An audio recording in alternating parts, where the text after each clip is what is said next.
باگلپور کے اطراف میں قائم ہونے والے ہیں، جس کی وجہ سے آلمٹی ڈیم کا پانی خطرے میں ہے۔ اگر وہ پروجیکٹس امپلیمنٹ کیے جائے تو یقیناً یہاں کے عوام کو بے شمار نقصانات کا سامنا کرنا پڑے گا۔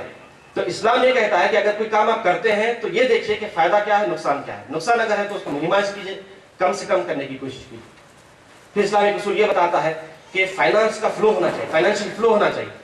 آج ہمارے اس ملک میں معاشی عدم استحکام اس طرح کا ہے کہ بلینئرز ہیں ہمارے ملک کے چند لوگ، اور میجورٹی ایسی ہے جو سطح غربت سے زندگی گزارتی ہے، جن کی آمدنی بہت کم ہے۔ یہ جو ڈسپیرٹی ہے، یہ جو ڈفرنس ہے، اس وجہ سے ہے کہ دولت کا فلو نہیں ہوتا۔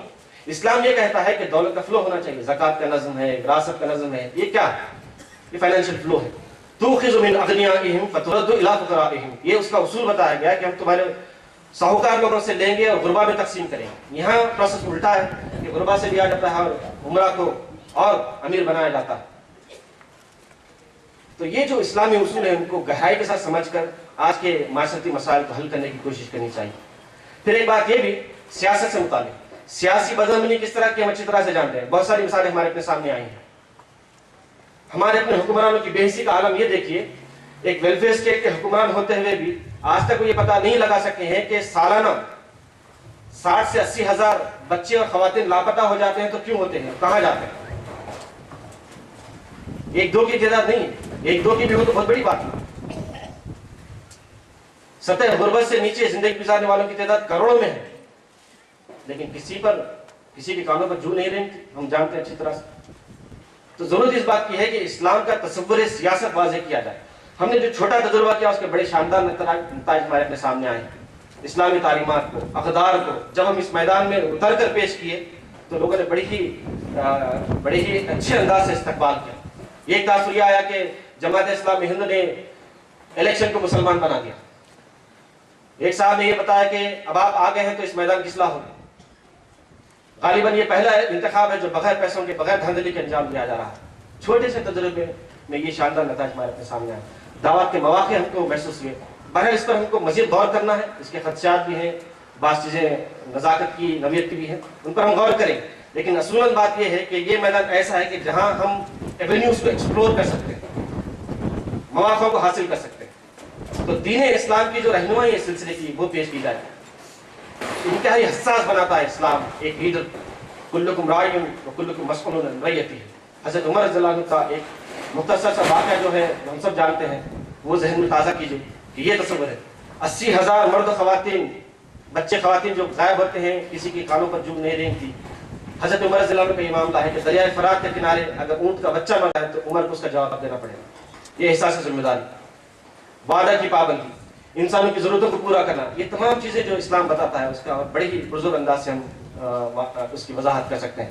بہرحال اس طرح کی اور بھی بہت ساری چیزیں ہیں جن کو ہم ان دو میدانوں میں بڑے بہتر انداز سے امپلیمنٹ کر سکتے ہیں۔ تو میرے خیال سے آئیڈیالوجی کی پرزور وضاحت کے لیے یہ اہم نکات ہیں کہ کام کریں تو ایسا کہ معاشرے میں کچھ ہلچل محسوس ہو، کہ دین کی اقامت کے لیے لوگ اٹھے ہیں لیکن کوئی ہلچل نہیں ہے۔ سمندر میں لہر اٹھ رہی ہے، سمندر کا پانی سکون سے اپنی سطح پر ہے، یہ تو بات سمجھ میں نہیں آنے والی ہے۔ تو جب آپ اٹھے ہیں تو یقیناً اندھیرے دور ہونے چاہیے۔ تو میرے خیال سے آئیڈیالوجی کی پرزور وضاحت میں یہ باتیں آنی چاہیے۔ دوسری بات جو ہے کہ آپ اگر رہنما کا رول ادا کرنا چاہتے ہیں تو ملت اسلامہ کی تیاری کیجیے۔ آپ ملت اسلامہ کی تیاری کے بغیر یہ کام انجام نہیں دیا جا سکتا۔ یہ ہماری اپنی پالیسی ہے، یہ ہمارا اپنا سوچا سمجھا فیصلہ ہے، اور ہم یقیناً اسی بات کو سامنے رکھتے ہوئے ملت اسلامہ کو تیار کرتے ہیں کہ وہ داعی اللہ بنے۔ جماعت کے رکن کارکن کی بات نہیں آتی، بلکہ وہ داعی اللہ بنے، یہ بات آتی ہے۔ مطلب یہ ہے کہ آپ ملت اسلامہ کو اس مشن کے مطابق تیار کرنا چاہتے ہیں۔ اس پر آپ توجہ کریں کہ وہ کیا باتیں ہو سکتی ہیں جن کو سامنے رکھ کر ہم ملت اسلامہ کے اندر شعور بیدار کر سکتے ہیں۔ ایک بات تو یہ ہو سکتی ہے کہ وہ پورے کے پورے اسلام میں آ جائیں۔ ٹائم بینگ اٹیچمنٹ تو وہ دیگر مذہب کے ماننے والوں کا ہو سکتا ہے، اسلام کے ماننے والوں کا نہیں ہو سکتا۔ اسلام تو یہ کہتا ہے ادخلوا فی السلم کافہ، پورے کے پورے تم اسلام میں آ جاؤ۔ جب پورے کے پورے آ جائیں گے تو جذبات بھی آئیں گے، عمل بھی آئے گا۔ ورنہ آپ دیکھیے جذبات ایک طرف ہیں، عمل ایک طرف۔ جذبہ یہ کہ ہم اللہ سے محبت کرنے والے ہیں، اللہ کے رسول صلی اللہ علیہ وسلم سے محبت کرنے والے ہیں۔ عمل یہ کہ کسی سنت کو زندہ کرنے کی ملت تیار نہیں ہے۔ ادخلوا فی السلم کافہ کے معنی یہ ہے کہ آدمی پورے حواس کے ساتھ ان ٹوٹل اسلام میں آ جائے، اس کی طرف ملت کو متوجہ کیا جائے۔ دوسری بات ان کو یہ بتائی جائے کہ ان کی امتیازی خصوصیت ہے۔ اپریسیشن کی بات ہمارے سامنے آئی. اپریشیٹ آپ کریں گے تو یقیناً انسانی نفس بڑے ہی اچھے اثرات محسوس کرتا ہے. یہ فطری بات ہے. یہ بات ملت کے سامنے رکھنی چاہیے پرزور انداز سے. ہم نے رکھی ہے پرزور انداز سے رکھنی چاہیے کہ ان کی ایک الگ پہچان ہے, ان کی امتیازی خصوصیت ہے کہ اللہ تعالیٰ نے ان کو چن لیا ہے.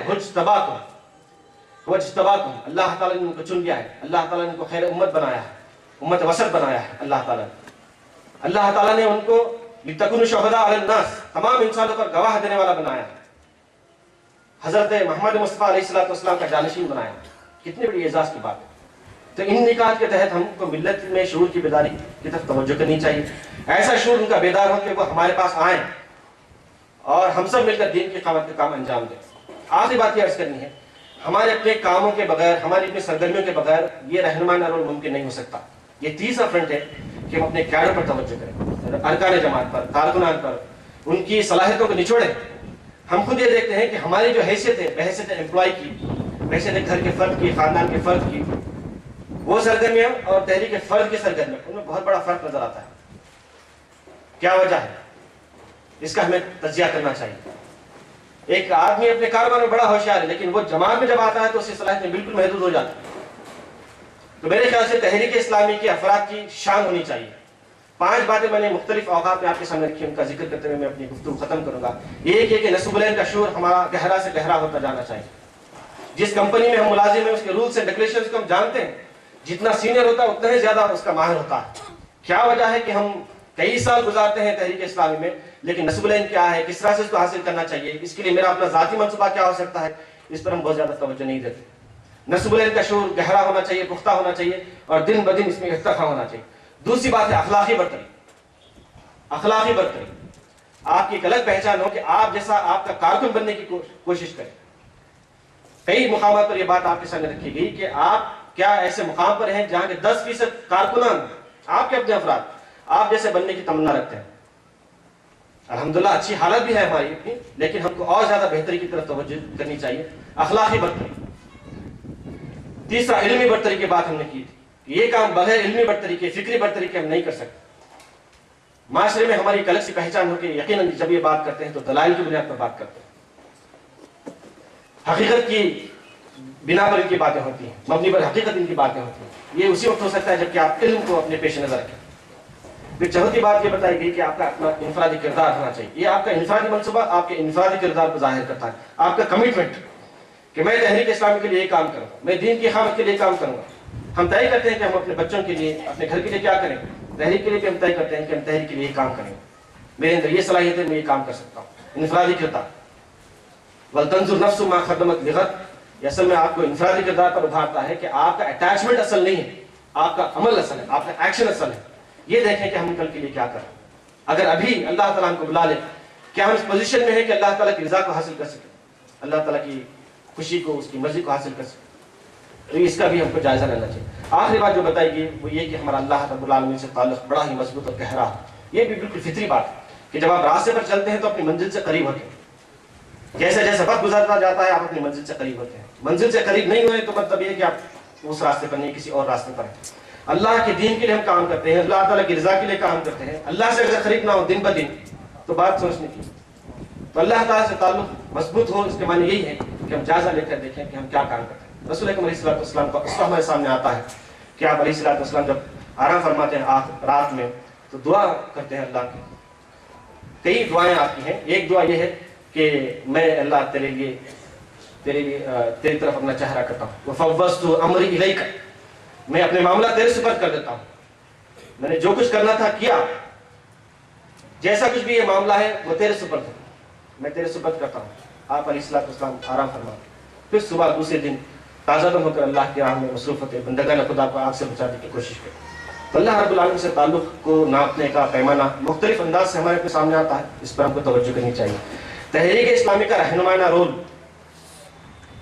اس موضوع کے تحت 3 باتیں میں نے آپ کے سامنے رکھی. ایک تو یہ کہ اس دین کی بنیاد پر آپ فرد کو, معاشرے کو بدلنے کی کوشش کریں. دوسرا یہ کہ ملت کو تیار کریں. اور تیسرا یہ کہ خود ہم اپنی تیاری کریں. تیاری کے سلسلے میں کچھ بات ہمارے آپ کے سامنے لائی ہے. اللہ تعالیٰ سے دعا ہے کہ اللہ تعالیٰ غور کرنے, عمل کرنے کی توفیق عنایت فرمائے. ربنا هب لنا من ازواجنا وذرياتنا قرة اعين وجعلنا للمتقين اماما. واخر دعوانا الحمد لله رب العالمين.